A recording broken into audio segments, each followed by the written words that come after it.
Hello everyone, welcome to this new video. हमने अपनी series में चैप्टर 1 के प्रीवियस ईयर और इम्पोर्टेंट क्वेश्चंस को सॉल्व किया था। उसी सीरीज को कंटिन्यू करते हुए अब हम चैप्टर 2 के भी क्वेश्चंस यहाँ पर सॉल्व करेंगे, जिसमें सबसे पहले तो आपको हम एनसीईआरटी सॉल्व कराएंगे। इसके बाद जितने भी प्रीवियस ईयर क्वेश्चंस आए हुए हैं ये हम आपको प्रिपेयर कराएंगे। इस वीडियो में आपको क्या-क्या मिलेगा हम आपको सबसे पहले ये बता दे रहे हैं। सबसे पहले तो हम आपको ये पूरा कंप्लीट चैप्टर एक्सप्लेन करेंगे। इसके साथ ही जितने भी कॉन्सेप्ट हैं उनको भी क्लियर करेंगे। प्रीवियस ईयर में क्वेश्चंस पूछे गए हैं वो सब यहाँ पर आपको मिलेंगे। ये जो नोट्स यहाँ पर हैं वो भी हम आपको प्रोवाइड करेंगे। जो भी हम लिख रहे हैं ये भी सब आपको प्रोवाइड होगा और आपके रेगुलर टेस्ट भी हम यहाँ पर कराएंगे। टेस्ट के लिए ये है कि नीचे एक डिस्क्रिप्शन में आपको व्हाट्सएप का चैनल मिलेगा, वो आप ज्वाइन कर लीजिएगा। वहां पर जैसे ही 20-25 लोग होते हैं तो हम आपके लिए वहां पर टेस्ट कराएंगे और हम आपकी कॉपीज खुद चेक भी करेंगे और आपको कांस्टेंट फीडबैक भी देंगे। और इसके साथ-साथ ही अगर आपको और भी कुछ डाउट हो, तो आप नीचे कमेंट में हमें बता सकते हैं या फिर आप इंस्टाग्राम में हमें डीएम भी कर सकते हैं, तो वहाँ पर भी हम आपकी पूरी क्वेरीज़ को सॉल्व करेंगे। और ये नोट्स वगैरह आपको व्हाट्सएप पे भी मिल जाएँगे, व्हाट्सएप चैनल पे और टेलीग्राम चैनल पर भी आपको पूरे नोट्स वगैरह मिल जाएँगे, जो कि नीचे डिस्क्रिप्शन में है। तो हम सीधे अब इस चैप्टर पे आगे बढ़ते हैं। तो चैप्टर का नाम है पॉलिनोमियल्स। तो हमें सबसे पहले समझना पड़ेगा कि पॉलिनोमियल क्या होता है। तो पॉलिनोमियल एक अलजेब्रिक एक्सप्रेशन है, जैसे मान लो हमने यहाँ लिख दिया 2x + 3। अब यहाँ पर देखो, ये जो x है ये वेरिएबल है। वेरिएबल क्या होते हैं? जिनकी वैल्यूज़ चेंज होती रहती हैं। मतलब x की जगह पर हम कुछ भी मान सकते हैं, 2, 3, 4, 5 कुछ भी मान सकते हैं। लेकिन ये जो है ना 3 ये कांस्टेंट है, इसकी वैल्यू चेंज नहीं होगी। 3 तो मतलब 3 ही है। तो पॉलिनोमियल होता क्या है? पॉलिनोमियल में हमको वेरिएबल भी मिलेंगे, हमें कांस्टेंट्स भी मिलेंगे और साथ-साथ ये प्लस माइनस बीच में ये सब रहेगा। ये जो पूरा होता है ना ये अलजेब्रिक एक्सप्रेशन होता है। तो इस तरीके से हमें पॉलिनोमियल समझना है। अभी पॉलिनोमियल की एक और खासियत होती है कि जितने भी वेरिएबल होते हैं ना, उनकी पावर जो है वो होल नंबर में होती है। तो होल नंबर क्या है? होल नंबर्स होते हैं 0, 1, 2, 3 और फिर ऐसे करके इनफाइनाइट तक। मतलब ये है कि नेगेटिव नंबर होल नंबर नहीं है। तो अगर मान लो हमने यहाँ पर x की पावर -1 + 3x लिखा है और आपसे पूछा है कि क्या ये पॉलिनोमियल है? तो आप कहेंगे नहीं, ये पॉलिनोमियल नहीं है। क्यों? क्योंकि इसकी वेरिएबल की पावर होल नंबर नहीं है। नेगेटिव नंबर है। सिमिलरली अगर हमने आपसे क्वेश्चन पूछा कि आप बताइए x की पावर √3 प्लस 4x क्या ये पॉलिनोमियल है? तो इसका आंसर भी है नहीं, ये पॉलिनोमियल नहीं है क्योंकि इसमें जो √3 है ये होल नंबर नहीं है, ये इर्रेशनल नंबर है। अब एक क्वेश्चन आपके लिए है, आपको बताना है कि क्या ये जो हम यहाँ पर लिख रहे हैं, ये हमारा पॉलिनोमियल है कि नहीं है? वीडियो को पॉज़ कीजिएगा और फिर ईमानदारी से आंसर कीजिएगा। ठीक है, तो इसका मतलब है देखो सबसे पहले 4x की पावर 3 अपॉन x की पावर 5 लिखा है, तो इसको हम लिख सकते हैं 4x की पावर -2। बेस सेम है तो डिवीज़न में पावर माइनस हो जाती है, ये हमने अर्लियर क्लासेस में सीखा हुआ है। तो 4x की पावर -2 प्लस 3x स्क्वायर इसमें हम देख रहे हैं कि जो वेरिएबल है इसकी पावर माइनस में आ गई, इसका मतलब है कि ये पॉलिनोमियल है ही नहीं। तो क्या आपसे ये बना था? अगर बना था तो बताना ज़रूर। अब हम कुछ डेफिनेशंस को सीख लेते हैं पॉलिनोमियल्स में ही। तो टर्म्स क्या होते हैं? देखो एक ये पॉलिनोमियल हमने यहाँ पर लिखा हुआ है। ये पॉलिनोमियल जो है ना ये 2 वेरिएबल में है। देखो एक वेरिएबल इसका x है, एक वेरिएबल इसका y है। तो अभी जो प्लस से सेपरेटेड है ना ये, तो ये ही टर्म्स होते हैं। जैसे एक टर्म इसका हो गया 4x, दूसरा टर्म हो गया 5y और तीसरा टर्म हो गया 3। मतलब ये जो प्लस है ना, तो ये सेपरेट करता है टर्म्स को। तो 4x हो गया एक टर्म, दूसरा टर्म 5y हो गया और तीसरा टर्म 3 हो गया। तो ये इसके टर्म्स होते हैं। इसके आगे है कोएफ़िशिएंट्स। कोएफ़िशिएंट क्या होते हैं? ये जो x के साथ चिपका हुआ है ना, यही इसका कोएफ़िशिएंट है। अगर हम आपसे बोलें कि x का कोएफ़िशिएंट क्या है इस वाले पॉलिनोमियल में, तो इधर पे x का कोएफ़िशिएंट है 4, y का कोएफ़िशिएंट आप ही बताओ 5, है ना? अब जैसे मान लो हमने यहाँ पर लिखा x की power 3 plus 5x square plus 3x इतना हमने मान लो लिख दिया प्लस 3x। अब आपसे पूछा कि आप बताओ x की पावर 3 का कोएफ़िशिएंट क्या है? तो x के साथ क्या चिपका है यहाँ पर? x के साथ कुछ नहीं दिख रहा मतलब 1 हम यहाँ पर बोल सकते हैं तो x की पावर 3 का कोएफ़िशिएंट 1 हो गया। इसी तरीके से x स्क्वायर का कोएफ़िशिएंट पूछा जाए तो वो हो जाएगा 5 और x का कोएफ़िशिएंट आप ही बताओ 3 हो जाएगा, है ना? यहाँ पर हमने कोएफ़िशिएंट्स भी कर लिया। अब कांस्टेंट क्या होते हैं? कांस्टेंट हमें पता है जिनकी वैल्यूज़ चेंज नहीं होती है, जैसे इस वाले केस में कांस्टेंट 3 है। इसी तरीके से अगर मान लो हमने यहाँ पर लिखा x की पावर 3 प्लस 4x प्लस 5, तो यहाँ पर कांस्टेंट टर्म हमारा 5 है ना? अब वेरिएबल क्या होते हैं? वेरिएबल जो जिनकी वैल्यूज चेंज होती रहती हैं। जैसे अभी ये वाले एग्जांपल में वेरिएबल x भी है, y भी है।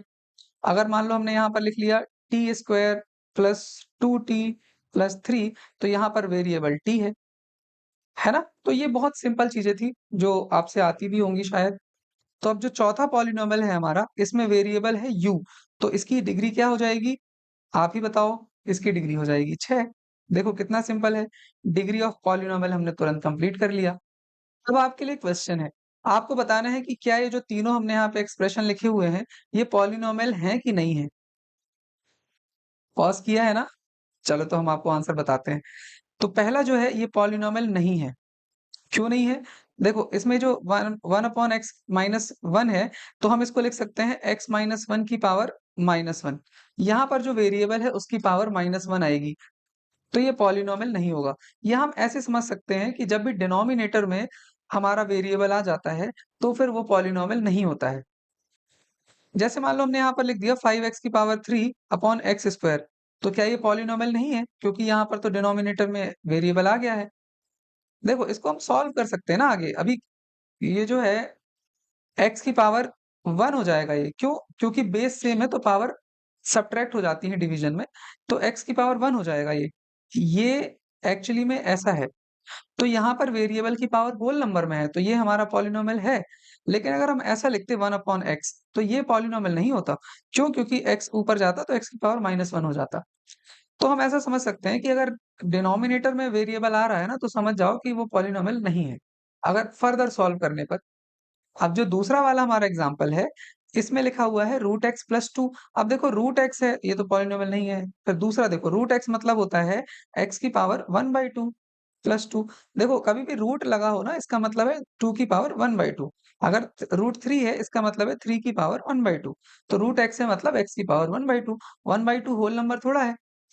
तो इसका मतलब ये है कि ये भी पॉलिनोमियल नहीं है ना? अब तीसरा वाला देखो, इसमें जो है नीचे वेरिएबल आ रहा है, डिनोमिनेटर में वेरिएबल आ रहा है, हम इसको फर्दर सॉल्व नहीं कर सकते। जैसे ये वाला एग्जांपल जो हमने लिया था ना, इसमें वेरिएबल तो आ रहा था डिनोमिनेटर में, लेकिन हम इसको सॉल्व कर पा रहे थे आगे, जो कि बन जा रहा था 5x। तो इस वजह से ये पॉलिनोमियल था। लेकिन ये वाला जो एग्जांपल है, इसको हम आगे सॉल्व नहीं कर पाएँगे। ये वेरिएबल जो है ये डिनोमिनेटर में ही रहेगा। इसका मतलब है ये पॉलिनोमियल नहीं होगा। तो ये तीनों पॉलिनोमियल नहीं है। यहाँ पर हमने आपके लिए लिख दिया है। इसके बाद हम आगे चलते हैं। अब हम समझेंगे कि लीनियर, क्वाड्रेटिक और क्यूबिक पॉलिनोमियल क्या होते हैं। लीनियर पॉलिनोमियल जो होते हैं ना, इसमें वेरिएबल की हाईएस्ट पावर 1 होती है। जैसे हमने यहाँ पर 2x प्लस 3 लिख दिया देखो। तो इसमें वेरिएबल की हाईएस्ट पावर 1 है ना। जैसे मान लो एक एग्जांपल और लेते हैं, y लिख लिया हमने, y प्लस 5 लिखा। देखो ये वेरिएबल की हाईएस्ट पावर 1 है। और देख लो रूट 3 t प्लस 2 लिख दो। देखो यहाँ पर वेरिएबल की पावर होल नंबर है, मतलब ये पॉलिनोमियल है ये। तो इसमें हम देख रहे हैं कि हाईएस्ट पावर भी 1 है, मतलब ये लीनियर पॉलिनोमियल है। कुछ और एग्जांपल्स भी हम यहाँ पर लिख रहे हैं। तो जैसे हमने यहाँ पर लिखा रूट 3x प्लस 5, यहाँ पर देखो फिर से आपको याद दिला देते हैं कि कांस्टेंट है यहाँ पर रूट 3, उसकी पावर कुछ भी रही है, कोई मतलब नहीं है। वेरिएबल की पावर होल नंबर होनी चाहिए। तो वेरिएबल की पावर x जो है, x की पावर 1 है, मतलब ये पॉलिनोमियल है, और 1 पावर है मतलब लीनियर पॉलिनोमियल है। इसी तरीके से y प्लस रूट 2, इसमें भी 1 है highest power. x minus 2 upon 11, ये भी 1। देखो 3z प्लस 4, ये भी 2/3 u प्लस 1, ये इसकी पावर भी देखो हाईएस्ट पावर 1 है u की। तो जितने भी वेरिएबल्स हैं हमारे पॉलिनोमियल में, उनकी हाईएस्ट पावर 1 होनी चाहिए। मतलब पॉलिनोमियल में जो वेरिएबल है उसकी हाईएस्ट पावर 1 है, तो वो लीनियर पॉलिनोमियल है। इसी तरीके से अगर पॉलिनोमियल में वेरिएबल की हाईएस्ट पावर 2 हो, तो वो क्वाड्रेटिक पॉलिनोमियल होगा। और अगर हाईएस्ट पावर 3 हो, मतलब वो क्यूबिक पॉलिनोमियल होगा। इनके भी हम एग्जांपल्स लिख लेते हैं यहाँ पर। यहाँ पर हमने इसको और अच्छे से लिख दिया है। इसी तरीके से जो हमारे क्वाड्रेटिक पॉलिनोमियल है, उसमें हाईएस्ट पावर ऑफ वेरिएबल 2 होगा। जैसे देखो पहला एग्जांपल, इसमें वेरिएबल x है, तो हाईएस्ट पावर इसकी 2 है। सिमिलरली दूसरे में y है, उसकी पावर 2 है। तीसरे में आप देखो x है, उसकी हाईएस्ट पावर 2 है। चौथे में u है, हाईएस्ट पावर 2। पांचवें में v, हाईएस्ट पावर 2। छठवें में z, हाईएस्ट पावर 2। तो ये हमारा ऐसा पॉलिनोमियल जिसमें वेरिएबल की हाईएस्ट पावर 2 हो, वो क्वाड्रेटिक पॉलिनोमियल होता है। अब ये क्वाड्रेटिक ही क्यों कहते हैं इसको? क्योंकि क्वाड्रेटिक जो है, वो वर्ड क्वाड्रेट से डिराइव किया गया है। क्वाड्रेट का मतलब होता है स्क्वायर, मतलब हाईएस्ट पावर 2, वही वाली बात। Similarly highest power of variable अगर 3 हो, मतलब किसी पॉलिनोमियल की डिग्री 3 हो, तो वो पॉलिनोमियल क्यूबिक पॉलिनोमियल होता है। उसके हम एग्जांपल्स यहाँ पर देख लेते हैं। ये हमारे क्यूबिक पॉलिनोमियल्स के एग्जांपल हैं यहाँ पर, ठीक है? तो ये तो आपको समझ आ ही गया होगा। अब हम क्यूबिक पॉलिनोमियल का जनरल फॉर्म लिख लेते हैं, तो वो होगा देखो ax cube plus bx square plus cx plus d। ये हमारा क्यूबिक पॉलिनोमियल का जनरल फॉर्म है, जहां पर a हमारा 0 के इक्वल नहीं हो सकता, क्योंकि अगर a ही 0 हो गया तो x क्यूब जो है वो टर्म 0 हो जाएगा, तो फिर वो क्वाड्रेटिक पॉलिनोमियल बन जाएगा ना। और बाकी जो a b c d है ना, ये हमारे रियल नंबर होने चाहिए, आर रियल नंबर्स। बस इतना हमें यहाँ तक समझना था। तो हम यहाँ पर लीनियर, क्वाड्रेटिक और क्यूबिक पॉलिनोमियल्स के बारे में समझ चुके हैं। अब हम क्या समझेंगे? Value of polynomial. Value of polynomial p of x at x equal k. देखो बहुत सिंपल है। जैसे हम एक पॉलिनोमियल ले लेते हैं एनसीईआरटी का, एक x का पॉलिनोमियल मतलब वेरिएबल उसमें x रहेगा, जो कि है x square minus 3x minus 4। ये हमारा पॉलिनोमियल है। अब आप बताओ ये कौन सा पॉलिनोमियल है? ये क्वाड्रेटिक पॉलिनोमियल है, क्योंकि हाईएस्ट डिग्री इसमें 2 है। सिमिलरली अगर हम इसी पॉलिनोमियल में x इक्वल 2 रखें, अगर हम इसमें x इक्वल 2 रखेंगे, तो पॉलिनोमियल की वैल्यू क्या आएगी? तो जहां जहां x लिखा है वहां वहां 2 लिख दो, तो 2 की पावर 2 माइनस 3 इंटू 2 माइनस 4। अब 2 की पावर 2 मतलब 4 माइनस 6 माइनस 4। अब ये प्लस का 4 है, ये माइनस का 4 है, तो ये कैंसिल हो गए। तो हमारे पास बचता है माइनस 6। मतलब पॉलिनोमियल जो है 2 पर उसकी वैल्यू है माइनस 6। तो क्या आप इसी पॉलिनोमियल की वैल्यू 0 पर निकाल सकते हैं? इसको पॉज़ कीजिए जब तक हम कर रहे हैं, जब तक आप भी इसको सॉल्व कीजिए। तो जहाँ-जहाँ x दिख रहा है वहाँ-वहाँ 0 लिख देना है। 3 इंटू 0 माइनस 4, तो इसकी वैल्यू आ जाएगी देखो 0 माइनस 0 माइनस 4। तो इसकी वैल्यू जो 0 पर आएगी वो आ जाएगी माइनस 4 के बराबर। मतलब x की जगह पर अगर 0 रखेंगे तो माइनस 4 आएगा। सिमिलरली अगर x की जगह पर हम 4 रखेंगे, तो ये और कर लो आप। बहुत सिंपल है, 4 की पावर 2 हो जाएगा, माइनस 3 इंटू 4 हो जाएगा, माइनस 4। 4 की पावर 2 मतलब 16 माइनस 12 माइनस 4। अब 16, अब ये देखो माइनस माइनस प्लस हो जाता है, तो 12 माइनस 4 मतलब हो जाएगा माइनस 16। तो ये आ जाएगा 0 के बराबर। मतलब पॉलिनोमियल की वैल्यू 4 पर 0 है, ठीक है? तो एक बार इसको फिर से देख लेते हैं। जब हमने पॉलिनोमियल में x की जगह -1 रखा था तो 0 आया था। जब 2 रखा था तो -6 आया। जब हमने 0 रखा तो -4 आया, और हमने 4 रखा तो 0 आया। अब यहाँ से हम एक और कॉन्सेप्ट सीखेंगे, जो है ज़ीरोस ऑफ पॉलिनोमियल। तो ज़ीरोस ऑफ पॉलिनोमियल क्या है? किसी भी पॉलिनोमियल में अगर हम कोई वैल्यू रखें, जिससे वो पॉलिनोमियल की वैल्यू ही 0 हो जाए पूरी, तो वो हमारा ज़ीरोस ऑफ पॉलिनोमियल होता है। देखना, जैसे पहले वाले एग्ज़ाम्पल में जब हमने x की जगह पर -1 रखा था, तो पूरे पॉलिनोमियल की वैल्यू देखो 0 के बराबर आ गई थी। मतलब -1 इस पॉलिनोमियल का एक 0 है, ठीक है? ये थोड़ा-सा कन्फ्यूजिंग लगता है शुरू में, लेकिन फिर ईज़िली समझ आ जाता है। तो -1 इसका एक 0 होगा। सिमिलरली जब हमने x की जगह पर 4 रखा था, तो भी पॉलिनोमियल की वैल्यू 0 आई थी। इसका मतलब है 4 भी इसका 0 है। तो इस पॉलिनोमियल के 2 0 आए, एक आया -1 और एक आया 4। ये इसके 2 0 थे। अब आप ये देखो, जब हमने पॉलिनोमियल में x की जगह पर 0 रखा था, तब पूरे पॉलिनोमियल की वैल्यू 0 के बराबर नहीं आई थी, -4 आई थी। इसका मतलब 0 इसका एक 0 नहीं है ना? थोड़ा-सा कन्फ्यूजिंग है, लेकिन आगे समझ में आ जाएगा। तो इसके पॉलिनोमियल, बस इस पॉलिनोमियल के 2 ही ज़ीरोज़ हैं, जो कि है -1 और 4। क्यों है? क्योंकि -1 रखने पर भी पॉलिनोमियल की वैल्यू 0 आई है, और 4 रखने पर भी पॉलिनोमियल की वैल्यू 0 आई है ना? यहाँ पर हमने इसको लिख दिया है, अब आप इसको समझ सकते हैं ईज़िली। अब हम ज़ीरोज़ ऑफ लीनियर पॉलिनोमियल्स देखेंगे कि वो क्या है। देखो, जैसे मान लो हमने एक एग्ज़ाम्पल ले लिया, एक हमारे पास पॉलिनोमियल है, जो कि है 2x + 3, ठीक है? अब हम x की जगह पर क्या रखें कि ये पूरा पॉलिनोमियल ही 0 के बराबर आ जाए? है ना? मतलब पूरा पॉलिनॉमियल हमको क्या चाहिए? पूरा पॉलिनॉमियल हमको 0 के बराबर चाहिए। तो x की वैल्यू क्या होगी? देखो ये 3 है, राइट में जाएगा तो -3 हो जाएगा। तो x की वैल्यू हो जाएगी देखो -3/2। मतलब ये है कि अगर हम इस पॉलिनॉमियल में x की जगह पर -3/2 रखते हैं, तो फिर इस पूरे पॉलिनॉमियल की वैल्यू 0 हो जाती है।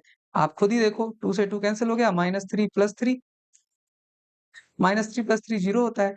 तो देखो पूरे पॉलिनॉमियल की वैल्यू 0 हो गई ना, इसका मतलब है x इक्वल -3/2 इस पॉलिनॉमियल का 2x + 3 का एक 0 है।